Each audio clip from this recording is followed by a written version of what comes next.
스마트머니의 선택입니다. 오늘도 김종유 애널리스트 나오셨습니다. 네, 안녕하세요. 안녕하십니까?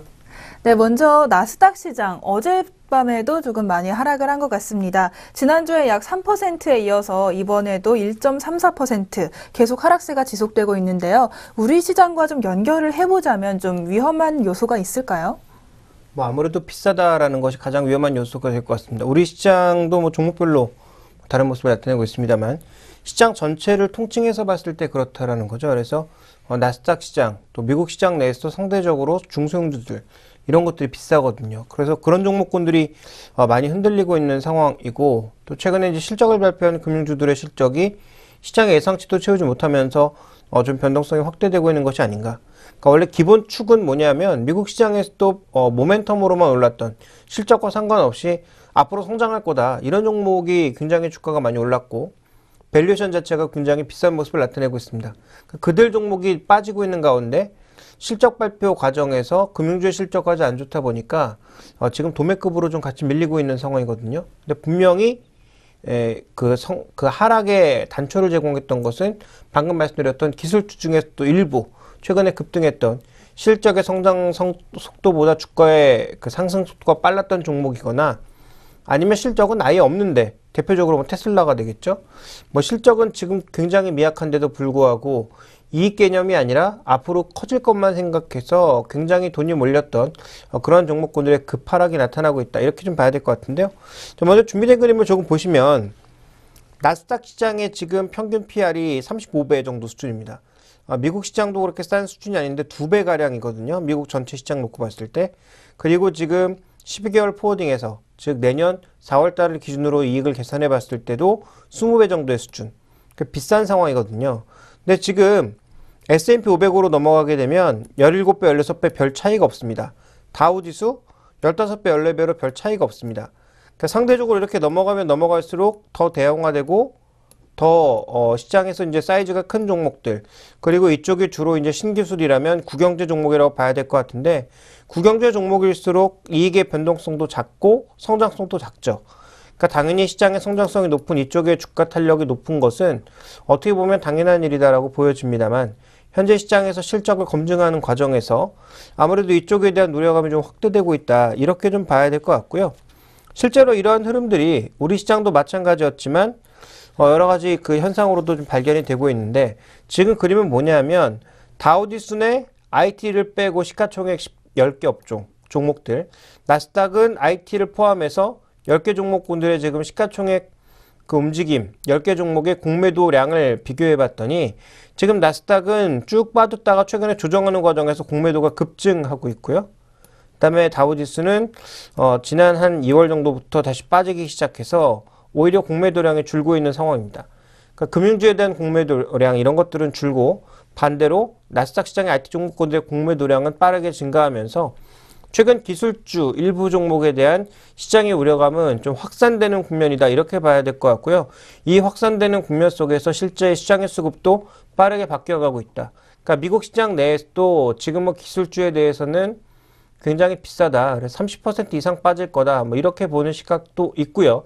이것이 미국 시장 전체를 무너뜨린다는 시각도 있는 반면, 아니다, 이것은 어디까지나 기술주 그리고 상대적으로 시장 대비해서 비싼 종목에 한정돼서 나타나는 흐름이기 때문에 최근에 별로 오르지도 못했던 자동차라든지 철강, 화학 이런 구경제 종목군들에게는 상대적으로 미치는 영향이 미미하다라는 그런 분석도 나오고 있습니다. 그러니까 결론적으로 말씀드리면 미국 시장 내에 또 상대적으로 비싼 종목이 빠지고 있는 것이지 시장 전체 하락은 아니다라는 시각이 아직까지는 조금 우위를 차지하고 있고요.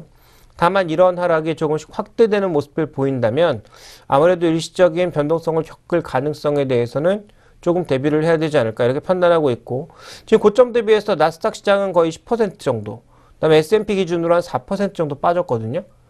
근데 S&P가 지금까지 그 경험상으로 놓고 봤을 때 정말 경기가 꺾이는 시점이 아닌데 빠진 것은 평균주여서 한 5% 내외 정도에서 멈췄거든요.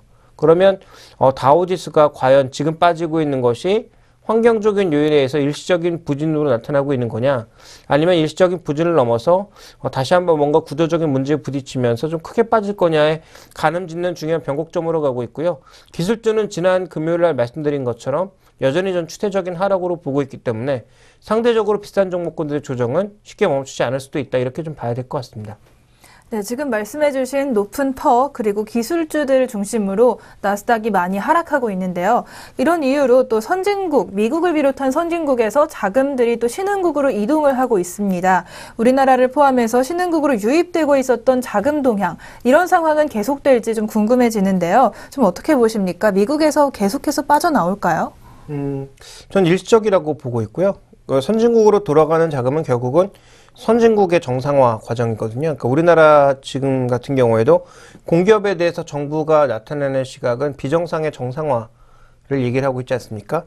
결국은 미국 경제나 유럽 경제도 마찬가지입니다. 지금까지 단 한 번도 없었던 아주 비이성적이고 평소엔 있지 않았던 그런 좀 어떻게 보면 뭐 이런 표현도 적절할지 모르겠습니다만 그렇게 건전하지 않은 그런 유동성 장세가 계속되는 양상이었거든요.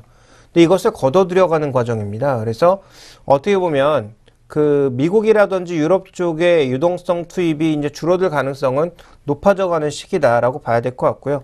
이미 중앙은행들의 자산 추이를 보시면 FRB는 점점 줄여가고 있는 측면이죠. 아시겠지만 테이퍼링을 단계적으로 해서 지금은 미국을 유동성을 걷어들이는 것이 아니라 유동성 푸는 금액을 줄여가는 단계입니다. 그러니까 미국은 FRB 자산 앞으로 계속 늘 건데 어떻게 늘어나느냐. 지금까지 이렇게 가파르게 늘어났다면 이제부터는 서서히 둔화되면서 늘어났다가 어느 순간에선가부터 감소하고 미국이 금리를 올리는 순간부터 빠르게 감소해 나가겠죠. 이런 구도로 갈 것으로 얘기가 되고 있고요. 영국은 지금 BOE 같은 경우에는 꾸준하게 유지를 하고 있습니다. 늘려놓은 자산을 줄이지도 더 늘리지도 않고 있는 국면이고요. 가장 먼저 2013년도부터 유로존에서 LTR로부터 걷어들이기 시작하면서 가장 빠르게 자산을 줄였고요. 최근에 가장 공격적으로 자산을 늘린 것은 BOJ 쪽이었습니다. 그러니까 주요 선진국들의 흐름을 네 가지로 나눠 살펴보니까 대부분 아직도 20일을 제외하고는 늘려가는 과정에 있거든요. 그러니까 이 늘어난 유동성이 언제든 시장의 모멘텀을 타고 옮겨갈 수 있는 거죠. 그러니까 지금까지는 선진국 채권을 많이 사고 선진국 주식은 조금 파는 그런 모습, 이머징 주식은 지난 작년 5월달 이후에 버냉키 발언 이후에 급격하게 파는 모습을 보였다가 현재 추이는 어떻게 진행되고 있는 거냐, 좀 더 길게 그려보게 되면 선진국 채권에 대한 매수는 조금씩 꺾여 나가고 있는 상황이고요. 선진국 주식에 대해서는 완만하게 팔다가 지금 조금씩 사는 국면이고, 이머징 마켓은 가파르게 팔다가 지금 조금씩 사들어오는 그런 국면입니다. 분명히 세 가지 자산에 대한 전체적인 플로우가 조금 다르다는 것을 살펴보실 필요가 있을 것 같고요. 이렇게 자금이 옮겨가고 있는 가장 중요한 원인 중에 하나는 최근 나타나고 있는 환율의 안정과 주요 국가들의 기준금리의 상승, 이 두 가지에서 아이디어를 찾아볼 수 있습니다. 특히 브라질 같은 경우는 해아라를 방어하기 위해서 굉장히 가파르게 금리를 끌어올리고 있고요. 최근에 지금 러시아도 금리를 올렸죠. 자, 그리고 중국 같은 경우에는 뭐 큰 변화가 없습니다만 인도 같은 국가들도 굉장히 금리를 올리고 있고 터키 같은 경우에 금리를 뭐 이런 식으로 올렸거든요. 그러니까 전체적으로 지금 주요 이머징 마켓, 특히 프레길 5라고 불렸던 주요 국가들 중에서는 자신들의 통화 가치를 지키기 위해서 굉장히 가파른 속도로 금리를 끌어올리고 있습니다. 자, 이런 금리의 변화 어떻게 보면 아주 자연스러운 현상이라고 보여지는데 미국의 저금리 장기화, 그 유럽도 지금 금리가 더 낮아지느냐의 문제로 갖고 싸움을 하고 있는 상황이죠. 그러니까 이들 국가에서 금리가 높아질 가능성이 지금 당분간은 없다고 보는 거죠. 그러면 이들 만약에 선진국이 정상화되고 좀 빠른 속도의 테이퍼링 혹은 자산 축소 과정을 겪는다면 돈이 빠르게 미국으로 돌아가야 되는데 그럴 줄 알았더니 그렇지 않는단 말입니다. 근데 상대적으로 이머징 국가 쪽에서는 경상수지나 뭐 여러 가지 굉장히 부정적으로 봤던 것들이 그래도 생각보다 그만큼 부정적이진 않았고요. 또 금리 인상과 같은 빠른 정책을 통해서 어느 정도 방어를 해내고 있단 말이죠. 그러니까 선진국으로 몰려갔던 자금들이 일부 다시 좀 환수되어 오는 그런 과정에서 우리나라, 중국, 뭐 말레이시아, 인도네시아, 인도 이런 국가들로 돈이 좀 유입되고 있는 양상이고요. 그 과정 속에서 가장 탄력적으로 오르고 있는 것은 굉장히 공교롭게도 여전히 펀더멘탈보다는 정치적인 모멘텀이 강하게 작용하고 있는 인도나 인도네시아 같은 국가들의 돈이 더 많이 들어갔다라는 거죠. 그러니까 상대적으로 싼 우리나라도 분명히 수혜를 받고 있습니다만 외국인들의 입장에서는 결국 이머징 마켓으로 돈이 들어오는 과정에서 우리나라뿐만 아니라 오히려 비싼 국가들, 상대적으로 PR이 비싼 뭐 인도네시아라든지 인도라든지 이런 국가들을 더 선호하는 모습들을 보여주고 있다는 점에서 약간의 차이점은 존재하고 있는 상황입니다. 그래서 추가 유입은 분명히 가능하지만 이것이 추세적으로 안착해서 선진국에서 돈이 빠져나와서 이머징으로 들어온다? 이 그림은 아닌 것 같습니다. 결국 이머징도 전체적인 그 모멘텀에 따라서 다시 한번 좀 좌우될 가능성이 있어 보이고요. 특히 우리 증시처럼 우리 국가 한국처럼 지금 GDP 성장률이 다른 여타 국가에 비해서 떨어지는 그런 나라 같은 경우에는 가격적인 메리트가 해석되게 되면 저는 외국인 자금 유입이 멈출 수도 있다라고 보고 있기 때문에 한국에 대해서 이제 너무 긍정적으로 생각하시는 분들이 많은데요. 분명히 우리나라 기업들이 국제적으로도 유명해졌고 높은 위치에 올라선 것 사실입니다. 분명히 우리나라 기업들 중에서 글로벌 기업과 대비해 봤을 때 매력도가 높은 것도 사실이지만 너무 국수주의에 빠지거나 너무 한국 기업들을 과하게 사랑해서는 좀 어렵다라는 거죠. 결국 외국인들의 흐름에 의해서 결정될 가능성이 높다라는 점, 기관을 중심으로 하는 국내 자금의 유입 과정은 아직도 제한적이라는 측면에서 놓고 봤을 때 결국 외국인들의 흐름에 의해서 결정될 가능성이 있기 때문에 외국인들의 추가 유입은 나타날 수 있으나 그것으로 인해서 우리 시장이 지금부터 급등한다든지 뭐 이런 과정들은 조금 더 우리가 신중하게 생각하는 것이 좋을 것 같습니다. 네, 자금 동향에서 우리나라의 상황까지 간략히 한번 살펴봤는데요. 좀 정리를 해보자면 나스닥 시장은 하락세가 좀 지속되고 있고 신흥국으로 유입되는 자금 중에서는 우리나라로 오는 자금은 크게 기대하기는 어려운 상황인 것 같습니다. 그렇다면 국내 증시 투자 전략을 좀 알아볼 텐데요.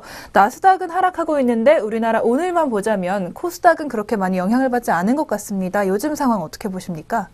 코스닥도 지금 상대적으로 싼 종목이 많아서 그렇죠. 오늘 상승을 이끌고 있는 뭐 IT 부품주들의 평균 PR은 7배에서 5배 사이 정도까지 내려갔다가 지금 반등하는 거거든요. 그러니까 이들 종목이 지금 갤럭시 S5 많이 빨려서 제가 보기엔 그거보다는 단지 주가가 싸기 때문에 오른다라는 개념으로 이해를 하고 있습니다. 앞으로 실적이 좋아진다? 그럴 가능성은 별로 없다라고 보고 있습니다. 그래서 전체적으로 우리가 흔히 이제 베어마켓 랠리라고 하는데요. 시장의 랠리는 강세장에서의 랠리도 있지만 이렇게 약세 시장에서 단기적으로 뭐 가격 모멘텀이 됐던 아니면 다른 모멘텀이 되었든 약세 시장에서도 잠시 강세를 보이는 구간이 있습니다. 그 구간 우리가 베어마켓 랠리라고 하는데 저는 코스닥 시장에 오늘 상승을 주도하고 있는 IT 부품주들의 대부분 베어마켓 랠리다. 정말 좋은 종목인데 주가가 고점 대비해서 반토막 날 리가 없다라고 보고 있습니다. 그래서 뭐 1분기 실적이 예상보다 잘 나오거나 1분기에 바닥 찍고 2분기에 어느 정도 좋아질 가능성을 보고 움직이는 것은 충분히 인정할 수 있고 또 주가가 굉장히 쌌기 때문에 어느 정도의 추가적인 반등도 가능하다라고 보여집니다만 코스닥 시장의 상대적인 약진을 나스닥 시장에 빗대어서 나스닥은 밀리는데 코스닥은 올라가니까 나스닥 대비 코스닥이 더 좋은 거 아니냐 하는 말도 안 되는 얘기라고 판단하고 있고요.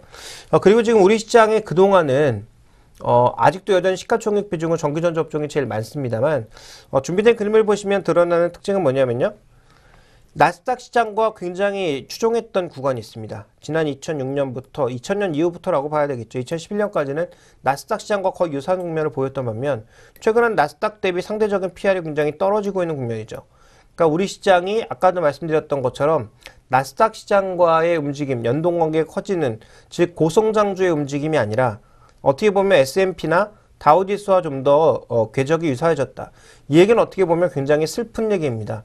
변동성이 작아졌다라는 측면에서는 긍정적이지만 이것은 우리 시장의 경쟁력이 그만큼 떨어졌다. 변동성도 떨어졌다. 그리고 기업들의 상승 탄력도 떨어졌다라는 것을 의미하고 있거든요. 아까 말씀드렸다시피 S&P, 다우지수 12개월 포워딩을 해서 PR을 보더라도 PR 별로 변화가 없는 그런 상황입니다. 그런 관점에서 봤을 때 한국 증시의 매력이 좀 떨어졌다. 그래서 나스닥보다는 S&P 중심으로 국영제주 중심으로 움직이고 있다는 점 주목해 볼 필요 있을 것 같고요. 자, 그 다음에 주요 지수의 PR 수준을 다시 한번 살펴보게 되면 미국의 러셀이 가장 강하고 선진국보다도 이머징보다도 낮은 것이 한국입니다. 그러니까 분명히 가격적인 매력이 있는 것은 사실이다. 이렇게 볼 필요가 있는데요. 이 가격적인 매력이 그러면 희석될 경우 우리 시장의 평균 PR은 얼마냐? 이걸 봐야 되는 거죠. 그러니까 우리가 이제 흔히 볼 때는 선진국이 이 정도니까 우리도 준선진국인데 이 정도 가야 되는 거 아니냐라는 말도 안 되는 얘기를 하고 있는데 이것은 이제 어떻게 판단해야 되냐면 단순하게 우리 경제 순위가 몇이니까 그 정도의 PR을 동일하게 봐야 되는가 이 부분이 아니라요. 미국은 전체 자산의 60%가 금융자산입니다. 당연히 주식에 목매달 수밖에 없고요. 주식 가격의 하락 자체가 분명히 가계자산의 전체 소비를 포함한 가계자산의 움직임에 굉장히 많은 영향을 미치죠. 그리고 이들은 그 퇴직연금 같은 것들을 투자할 때도 대부분 자기가 다니는 회사에 주식을 장기적으로 투자하는 경우가 굉장히 많습니다.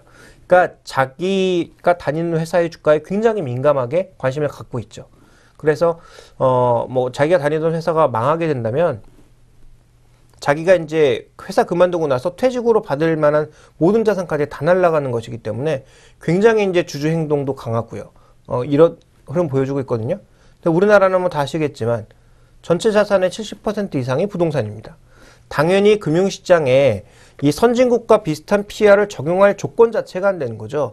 그들은 금융자산에 거의 올인하고 있고 목매달고 있는 상황이지만 우리는 아니거든요. 그러니까 우리나라가 선진국에 왜 그 20배 정도의 PR을 유지하는데 우리나라 그 정도 못 가느냐. 지금 우리나라의 금융자산에 어떻게 보면 각 개인이 투자하고 있는 그 단계에 달려있는 거고요. 또 기관 투자자의 힘이 미국만큼 되지 못하고 있기 때문에 선진국만큼 되지 못하고 있기 때문에 그러한 흐름을 나타내고 있다고 봐야 될 것 같고요. 시장의 일부 사람들 중에서는 우리나라처럼 파생 상품이 왜곡되어 있는 시장이 없다. 파생 시장을 없애버려야 된다. 이런 얘기까지 하고 있는데요. 굉장히 제가 보기엔 어리석은 소리입니다. 왜냐하면 파생 시장에 나쁜 폐해도 많지만 반대로 파생 시장으로 인해서 변동성이 그만큼 줄어들고 어떻게 보면 차익 거래자라든지 다른 투자자들에게 기회를 많이 만들어주고 있거든요. 그러니까 나쁜 쪽만 보면 이게 굉장히 안 좋은 시장처럼 보이지만 반대 효과도 고려해 보면 빛과 그림자가 같이 존재하고 있다라는 거죠. 그러니까 그런 관점에서 봤을 때 정리해 보자면 우리 시장 굉장히 쌉니다. 그래서 이 시장 내에서 모든 종목이 싼 것은 아니지만 시장 전체적으로 평균적으로 너무 싸기 때문에 그 시장 평균보다도 싸거나 아니면 업종 평균보다도 싼 그런 종목군들의 순환매나 단기적인 반등 가능성은 시장의 등락과는 상관없이 언제든지 열려있다라고 봐야 되겠죠. 다만 그 가능성이 열려있다고 해서 우리 시장이 계속 올라간다라고 보기에는 조금 어렵다입니다. 제가 보기엔 논리적으로 설명하기 조금 어렵다라고 판단하고 있기 때문에 결국은 아직까지는 지수가 2100선, 2200선 이렇게 쭉쭉 올라가는 단계적으로 올라가는 그런 상황이보다는 여전히 지수는 조금 제한된 국면 안에 갇혀 있거나 올라가더라도 굉장히 제한된 속도 내에서 올라갈 가능성을 보셔야 될 것 같고요. 순환매 관점 정도로 이해해 본다면 낙폭과대주에 대한 꾸준한 순환매의 일시적인 투자, 트레이딩 관점을 써보시는 것은 좀 나쁘지 않다 정도로 보고 있습니다. 그리고 환율, 최근에 이제 1030원대까지 내려갔다가 변동성이 커지면서 원화 강세 수혜주에 올인하는 그런 전략에 대해서 얘기하는 증권사도 있는 것 같은데요. 저는 이 부분에 대해서도 조금 그렇게 좋은 전략은 아니라고 보고 있는 게 그때도 금요일에도 말씀드렸지만 미국도 달러의 지속적인 약세를 바라지 않고요. 한국도 지속적인 원화 강세를 바라지 않고 있습니다. 그런 관점에서 본다면 또 유럽도 마찬가지고요. 그러니까 현재 구도에서 환율의 급변을 누구도 바라지 않고 있다라는 점, 또 한 방향으로의 극단적인 쏠림을 누구도 바라지 않고 있다라는 점을 고려해 본다면 제가 보기엔 환율과 기인해서 원화 강세 수혜주로 불리는 음식료, 유틸리티 이런 종목군들의 그냥 무심코 환율에 의해서 투자하는 전략은 굉장히 잘못됐다라고 보고 있습니다. 그래서 환율 관련 종목에 대해서 수혜주에 대해서는 적절하게 비중을 좀 조절해 내셔야 될 것 같고요. 반대로 여전히 좀 주가가 싸 보이는 종목들, 밸류에이션이 싼 종목들은 단순히 낙폭과대주가 아니라 밸류에이션 자체가 싼 종목군들에 대해서는 일시적인 트레이딩 정도는 여전히 유효하다 정도로 보고 있습니다. 네, 물론 환율 요즘 굉장히 낮은 수준으로 역사적으로 좀 그렇기 때문에 많이들 관심을 가지실 텐데요. 관심을 가지시는 만큼 조금 더 신경을 쓰셔서 단순히 환율뿐만 아니라 다양한 이슈들 잘 살펴보시면서 투자하셔야 할 것 같습니다. 네, 여기까지 오늘 이슈, 글로벌 이슈와 함께 살펴봤고요. 잠시 후에 오늘의 종목, 코오롱 인더와 코스맥스입니다. 잠시 후에 자세히 알아보도록 하겠습니다.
네, 오늘의 첫 번째 종목 바로 코오롱 인더입니다. 코오롱 인더는 최근에 소송 이슈가 있었는데요. 좀 완벽하게는 아니지만 어느 정도 좀 이슈가 해소가 되면서 주목을 많이 받고 있는 상황입니다. 오늘 코오롱 인더 좀 자세히 살펴보도록 하겠습니다.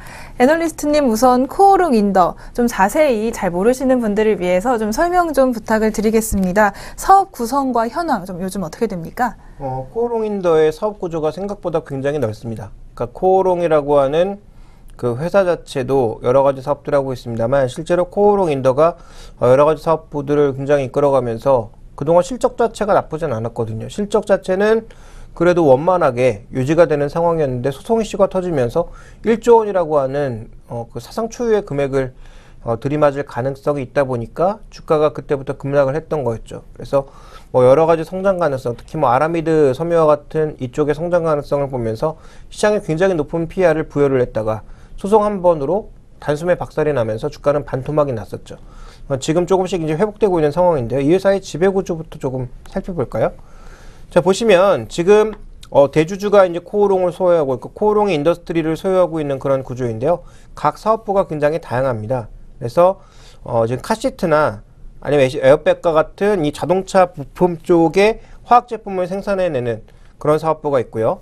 자, 그 다음에 산업용 필름, 포장용 필름이라든지 PI 필름 같은 산업용 필름 사업부가 또 있고요. 자, 그 다음에 뭐 이 타이어 코드라든지 여러 가지 산업 자재를 생산해내는 그런 생산부가 있고요. 그 다음에 그 섬유, 그러니까 원단을 생산해내는 그런 업체가 있습니다. 그래서 이런 다양한 사업부를 가지고 있기 때문에 각 사업부의 흐름이 어떻게 돌아가는지가 뭐 핵심이라고 보여지는데요. 만들어내고 있는 주요 제품 가격들을 한번 쭉 살펴봤더니 대부분 상승세를 보여주고 있습니다. 지금 보시면 나일론 섬유라든지 폴리에스터 필름, 폴리에스터 섬유 등 전반적인 가격이 모두 상승하고 있는 상황이죠. 다만 마진 측면에서 보면 폴리에스터 필름 마진이 최근에 좀 많이 빠지고 있는 국면이라는 점 정도로 제외한다면 나머지 제품 가격들은 최소한 평활하게 유지하고 있거나 아주 완만하게 상승하고 있는 추이이기 때문에 마진 측면이라든지 가격이라고 하는 모멘텀 측면에서 별로 나쁜 것이 없다. 좀 이렇게 봐야 되겠죠. 그래서 지금 코오롱 인더의 전체적인 사업 부분은 화학이 중심입니다만 쓰임새가 의외로 다양하다라는 점. 그래서 섬유 부분부터 포함해서 소재 부분, 그러니까 우리가 어떻게 보면 석유화학 쪽에서는 단순하게 석유화학 제품을 생산하는 것보다 좀 더 앞선 이 소재 쪽을 생산하는 것이 유리하다, 부가가치가 높다라는 표현을 많이 쓰는데 그런 쪽의 이제 핵심 종목이다라고 좀 봐야 되겠죠. 네, 코오롱 인더의 사업 부문이 생각보다 참 넓은데요. 좀 대부분의 가격도 상승을 하면서 조금 좋은 모습을 예상할 수 있지 않을까 하는 생각이 잠깐 듭니다. 그렇다면 실제로 그런지 좀 여쭤보고 싶은데요. 각 사업부별로 좀 전망은 어떤가요? 이제 크게 나눠보면 4가지 정도의 사업 부분을 살펴볼 수 있겠는데요. 첫 번째는 이제 타이어 코드를 중심으로 하는 산업자재 부분입니다. 타이어 코드라는 게 뭐냐면 타이어 안에 자동차 타이어라는 이런 타이어 안에 들어가면 중심축이 되는 그 튜브가 있습니다. 이게 타이어 코드거든요. 그러니까 이게 어떻게 보면 핵심입니다. 그래서 이 타이어 코드가 앞으로 우리나라 타이어가 좀 많이 팔리느냐 여부에 따라서 굉장히 좌우가 많이 되고요. 또 이제 그 여기서 만들어내는 효성이나 이 코오롱 인더에서 만들어내는 타이어 코드가 결국은 어디에 부착되냐면 한국 타이어나 우리나라 타이어들이 부착이 되거든요. 네, 아시겠지만 최근에 국내 타이어가 해외로 좀 많이 팔려나가고 있고요. 한국 타이어 같은 경우에는 최근 뭐 벤츠, BMW, 아우디와 같은 고급 차들에도 전량 납품될 정도로 최근에 품질이 많이 좀 올라가고 있죠. 물론 모든 차종에 들어가는 것은 아닙니다만 그런 부분들을 좀 생각해 본다면 타이어 코드의 수익성 자체도 좋아지고 있는 것이 발견이 되고 있고 원가라고 볼 수 있는 부타디엔의 가격은 최근에 많이 내려가고 있기 때문에 준비된 그림에서 보시는 것처럼 속도는 느리지만 양적으로도 꾸준하게 성장할 것으로 예상이 되고 있고요.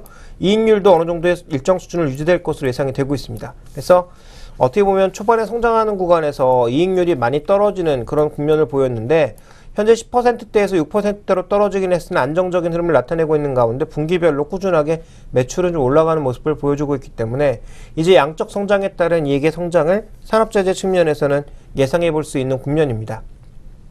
그 다음에 이제 화학 부분이 있는데요. 뭐 화학 부분의 매출액도 비교적 큰 상황에서 최근에 이익률이 좀 개선되고 있죠. 여기 이익률이 개선되고 양적으로 성장하고 있는 가장 결정적인 이유는 공장 증설 때문입니다.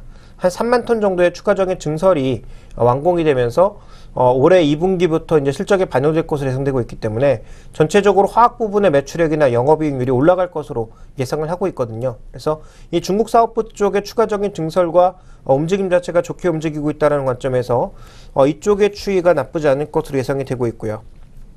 다만 이제 조금 부진한 것은 필름 부분 쪽은 이 그림이 좀 잘 나온 것 같은데요. 필름 부분 쪽은 전체적으로 지금 수익성이 떨어지고 있습니다. 특히 이익률 측면이 많이 떨어지고 있거든요. 매출액 측면은 꾸준하게 유지가 되고 있는 반면 이 그림은 좀 잘못된 그림인 것 같은데 이익률이 좀 떨어지고 있는 국면입니다. 그래서 올해 적자 내지는 거의 뭐 보합 국면을 기록할 가능성, 특히 필름의 수익성이 떨어지고 있다는 관점에서 또 중국 시장에서 여러 이 경쟁자들이 나타나기 시작하면서 저가 쪽 필름들이 많이 늘어나고 있는 것이 부담 요인으로 보여지고 있습니다. 그래서 이 부분을 고려해 본다면 필름 쪽에서는 올해는 크게 기대하기는 어렵다. 그렇지만 최소한 양적으로 매출 정도는 현재의 수준을 유지할 가능성이 있다라고 좀 봐야 될 것 같고요. 마지막 사업 부분이 패션 부분인데요. 패션 부분에 있어서 준비된 그림을 보시면 이익률이 좀 빠르게 개선될 것으로 예상이 되고 있습니다. 여기서 이익률 개선은 잘 안 팔리는 부분의 정리와 함께 화섬 사업부, 그러니까 기본적으로 원단을 만들어내는 이쪽 사업부에서의 수익성 개선이 앞으로 유지될 것이기 때문에 현재 이렇게 보고 있는 건데요. 아라미드 섬유라고 하는 게 뭐냐면 듀폰의 케볼라처럼 굉장히 이제 단단한 섬유라고 봐야 될 것 같거든요. 그러니까 방탄 조끼라든지 이런 것들을 만드는 데 쓰이는 섬유라고 봐야 될 것 같은데, 이게 이제 케볼라라고 하는 섬유가 이 듀폰사가 자신의 이제 독자적인 기술로 만들었지만 실제로 이 경쟁사와 소송을 하는 과정에서 대부분의 기술이 모두 언론에 노출이 됐습니다. 그래서 이제 코오롱 인도도 듀폰에 있는 그 임원을 데려와서 이미 노출된 기술을 적용해서 아라미드라고 하는 이 섬유를 만들어낸 거거든요. 그러니까 이제 듀폰이 너희가 우리 기술을 뺏어가서 만들어낸 게 아니냐라고 이제 소송을 건 거였고, 듀폰의 편이었던 그 해당 지역 그 판사와 해당 지역 법원은 1조 원이라고 하는 말도 안 되는 그런 배상 금액을 이제 부과한 거였는데요. 현재 이 아라미드 섬유를 포함해서 이 비교적 성장성이 좀 높아 보이는 고기능성 섬유나 아니면 고기능성 원단을 바탕으로 하는 이런 부가가치가 높은 옷들을 앞으로 좀 많이 팔 것으로 예상되는 만큼 이런 기술과 관련된 뭐 분쟁 가능성은 여전히 남아있다라고 봐야 되겠지만, 어쨌든 이쪽에서 의미 있는 그런 수익성 자체를 찾아 나간다는 것이 핵심 포인트입니다. 그래서 각 사업부가 좀 안정된 흐름을 나타내고 있는 가운데 의류화섬 사업부를 중심으로 수익률을 끌어올릴 수 있을 만한 그런 요인들이 만들어지고 있고, 또 양적으로도 화섬 사업부의 증설을 중심으로 해서 설비 투자를 꾸준하게 좀 이뤄내고 있다는 점을 고려해 보면 전체 사업부 쪽에서는 아까 말씀드렸던 필름 사업부 정도를 제외하고 나머지 사업부의 전반적인 이익률 개선, 매출 개선이 나타날 것으로 현재까지 예상이 되고 있습니다. 그러니까 소송 이슈만 없다면 펀더멘탈의 방향 자체는 확실하다, 이렇게 좀 볼 수가 있는 거죠. 네, 4가지 사업부가 있는데 필름 사업부가 약간 주춤한 걸 제외한다면 다른 사업부에서는 수익성 향상이 좀 예상이 되고 있습니다. 그런데 방금 말씀해 주신 대로 소송 이슈가 조금 희석됐습니다. 완전히 끝난 건 아니지만 아무래도 좀 좋은 방향으로 나갈 거라는 예상이 나올 수가 있겠는데요.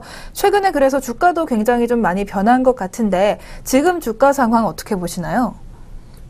일정 수준의 추가 상승은 좀 가능하지 않을까? 이 정도로 좀 보고 있습니다. 왜 그렇게 보고 있냐면, 일단 소송 이슈가 마무리된 건 분명히 말씀하신 것처럼 아니에요. 이게 파기한 송심이기 때문에 결국 1심 법원에 가서 다시 한번 판결을 받아야 되거든요.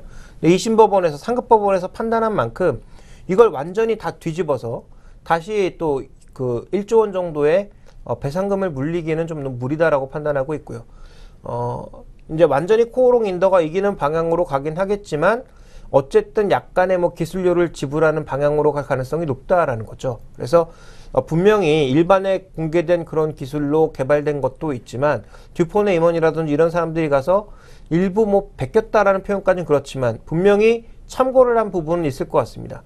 그런 부분을 이제 정밀하게 판단을 한다면 특히 특허권에 관련돼서 가장 민감하게 또 가장 심하게 판단을 내리는 것이 미국 법원이라는 점을 고려해 보면 제가 보기에 이번에 2심에서 진 것은 너무 과도한 금액을 냈고 그 다음에 판단을 내린 판사가 과거 듀폰과의 연관성 이런 것들을 고려해서 조금 파견송심을 한 게 아닌가라고 보여지고 있거든요.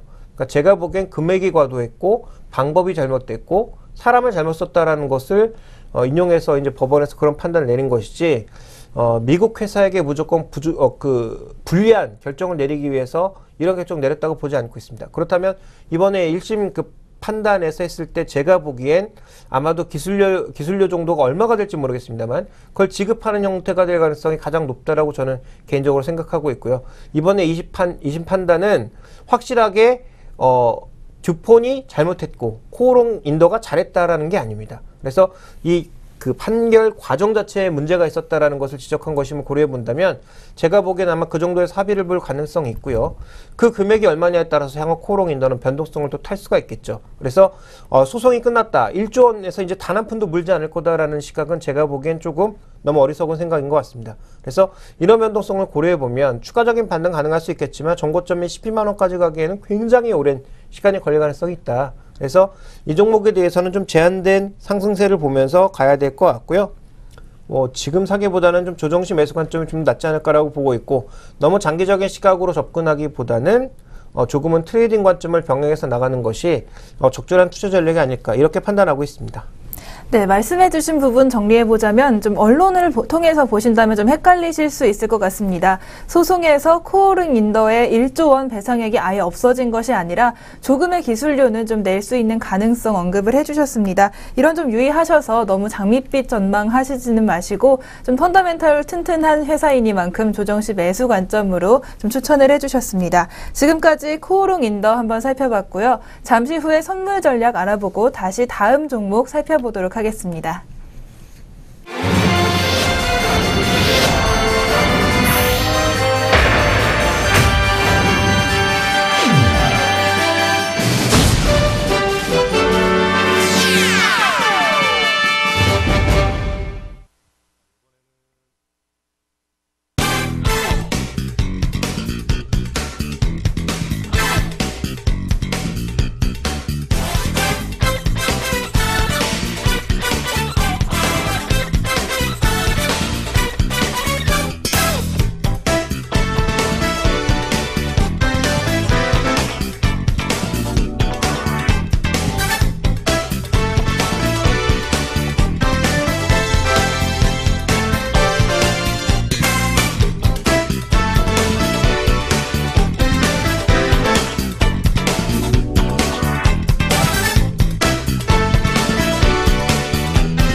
오늘의 선물 전략 알아보는 시간입니다. 오늘은 오스카 전문가님과 함께 말씀 나눠보겠습니다. 오스카 전문가님 안녕하세요.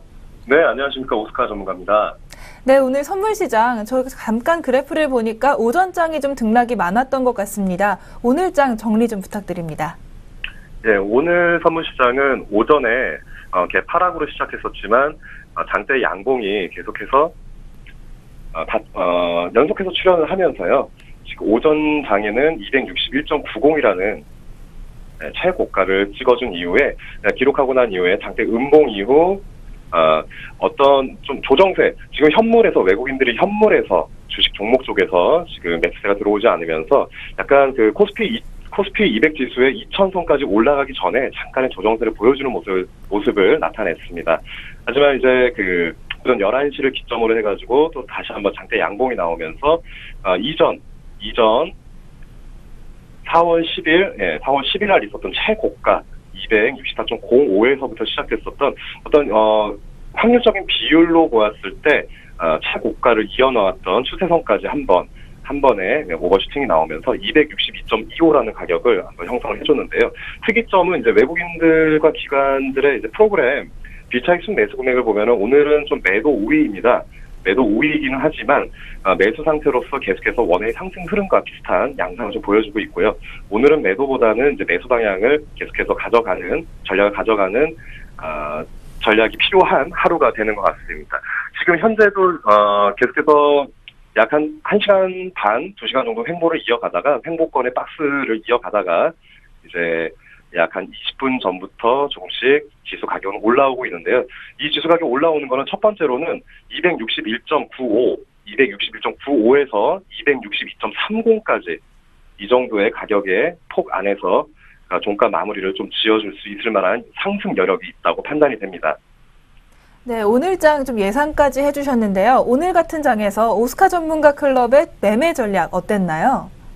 네, 오늘은 굉장히 수익이 좋았습니다. 지금 제가 사인드렸던 매수 포지션으로 보면은 지금 현재까지 1% 정도의 수익을 올려가고 있고요. 지금 현재도 261.40에서 매수 포인트 잡아서 계속해서 매수 홀딩 한 채로 올라가고 있는데요.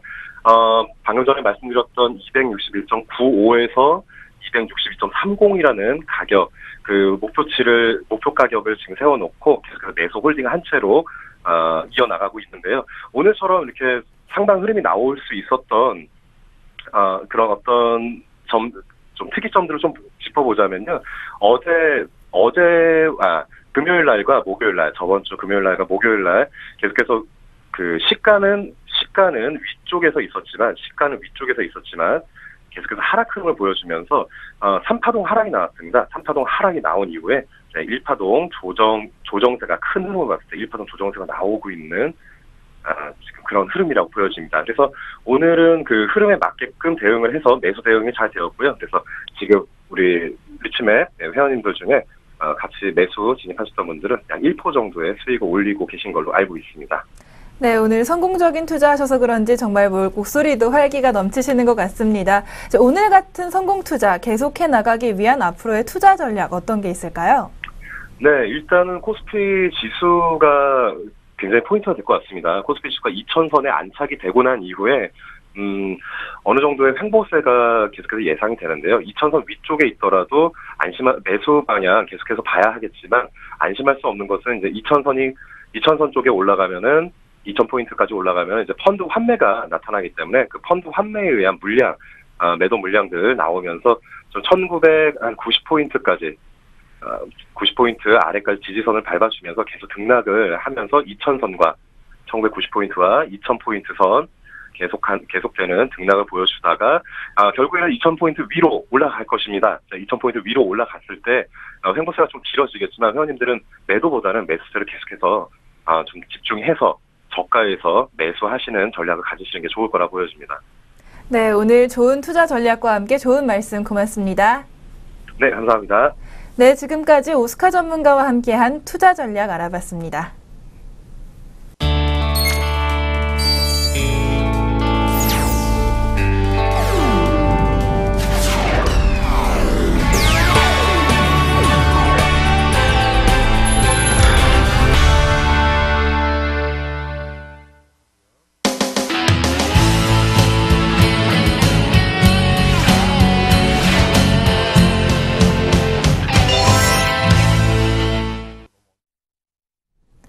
네, 오늘 두 번째 살펴볼 종목은 코스맥스입니다. 얼마 전에 분할 상장의 이슈도 있었는데요. 최근 코스맥스의 주가 상승 굉장히 좀 뚜렷하게 나타나고 있습니다. 코스맥스 얼마 전에도 말씀을 드렸지만 화장품의 제조사라고 보시면 될 것 같은데요. 코스맥스 우선 주가 상승의 핵심 원인부터 알아보겠습니다. 코스맥스가 요즘 이렇게 좋은 흐름 보여주고 있는 이유 어디에 있다고 보시나요? 한마디로 얘기하면 중국이죠. 결국은 중국 쪽에서 좋은 기대감이 있다라고 봐야 될 것 같고요. 그동안 이제 화장품 업계에서 중국 관련주 엄청나게 떠들었지만 실제로 중국 관련주는 없다고 해도 과언이 아니었죠. 지난번에 소개시켜드렸던 아모레퍼시픽조차도 중국 매출 비중 자체는 미미하거든요. 근데 이 업체는 조금 다릅니다. 한국콜마와 함께 대표적인 OEM 업체죠. 자사의 브랜드를 갖고 생산하는 것이 아니라 남의 브랜드의 제품을 생산을 대행해주는 뭐 그런 업체로 좀 보시면 될 것 같은데, 그러면 이렇게 대행해주는 업체 당연히 이익률은 낮겠죠. 자사의 브랜드에 갖고 가는 것이 아니기 때문에. 대신 마케팅비가 안 들고요. 안정적인 매출 성장이 이어지는 지역으로 새롭게 진출했다면 이것은 ODM 업체들에게도 기회가 된다라는 것을 주목해 보실 필요가 있는 겁니다. 지금 중국에서 사용하는, 중국 여인들이 사용하는 그 화장품 양이요, 한국 사람들과 비교해 봤을 때 한 8분의 1인가 이 정도 수준밖에 안 되거든요. 그러니까 뭐 콜드 크림이 됐든 어떤 뭐 크림이 됐든 영양 크림이 됐든 중국 사람들이 한 번만 찍어 바르면 인구 자체가 우리나라 비교가 되지 않는 만큼 그만큼 영향력을 많이 미칠 수 있다라는 것에 주목해 봐야 될 것 같고요. 그럼 그 과거에도 이제 제가 다른 앵커랑 방송할 때도 여러 번 언급드린 적이 있었는데, 화장품 쪽에서 정말 믿을 수 있을 만한 중국 관련주는 코스맥스밖에 없다라는 그런 말씀 드렸는데요. 그런 말씀을 드린 이유를 다시 한번 설명드리도록 하겠습니다. 먼저 준비된 그림을 보시면 우리나라에서만 생산해내던 것이 중국 상해, 그다음에 중국 광주, 이제 인도네시아에 이어서 미국까지 공장이 점점 넓어지고 있다는 것에 주목해 볼 필요가 있는 거죠. 물론 아주 고가 제품을 생산해내고 있는 것은 아닙니다만, 현재 이 한국콜마와 함께 이 코스맥스에서 만들어내고 있는 여러 가지 제품들, 이 공장들이 점점 확대되면서 만들어내는 개수, 즉 설비 투자 자체가 크게 증가할 것이라는 점이 가장 중요한 핵심 포인트라고 볼 수 있습니다. 중국의 상해에서 만들어내는 물량이 국내와 거의 육박하는 상황이고요. 중국 광주 쪽의 물량값이 합치게 되면 이제 국내 생산량의 한 1.5배 정도의 수준을 해외 생산하는 거고, 인도네시아와 미국까지 만약에 합치게 될 경우 국내 생산에 비해서 해외 생산이 2배가량 늘어나는 거거든요. 그러니까 이제 이런 성장 구도를 보면서 사람들이 높은 PR에도 불구하고 코스맥스에 대해서는 관심을 가질 수밖에 없는 거고요. 그래서 그 예상을 지금 보시면 2014년도에 매출액이 3,800억 정도를 예상을 하고 있고, 현재 해외 매출이 전체 매출에서 한 30% 정도 차지할 것으로 예상되고 있는데, 이게 2017년 정도만 되면 뭐 40%를 넘어갈 것으로 예상이 되고 있고요. 이익 쪽에서 또 기여하는 바가 굉장히 늘어난다라는 것입니다. 특히 중국 중심으로 많이 늘어난다라는 것이고요. 2010년 정도 되면 인도네시아나 미국에 투자했던 감가상각비도 대부분 회수가 되면서 이 부분도 이제 플러스 요인으로 작용할 것으로 예상이 되니까 적어도 2017년까지는 성장이 줄어들지 않을 거다. 이 부분이 현재 주가 상승을 높게 보고 있고, 비교적 높은 밸류에이션에도 사람들이 계속 투자하고 있는 가장 결정적인 단서다라고 봐야 될 것 같습니다. 네, 앞으로의 성장성도 굉장히 주목이 되는 것 같은데요. 그렇다면 최근 이슈가 하나 있었죠. 바로 화장품 사업부를 분할해서 지주회사와 사업회사가 나누어졌습니다. 이런 추이로 좀 볼 때 좀 사업을 잘하다 보니까 아무래도 지주회사보다 사업회사에 투자하는 것이 좋을까요? 기본적으로는 그렇게 봐야 되겠죠.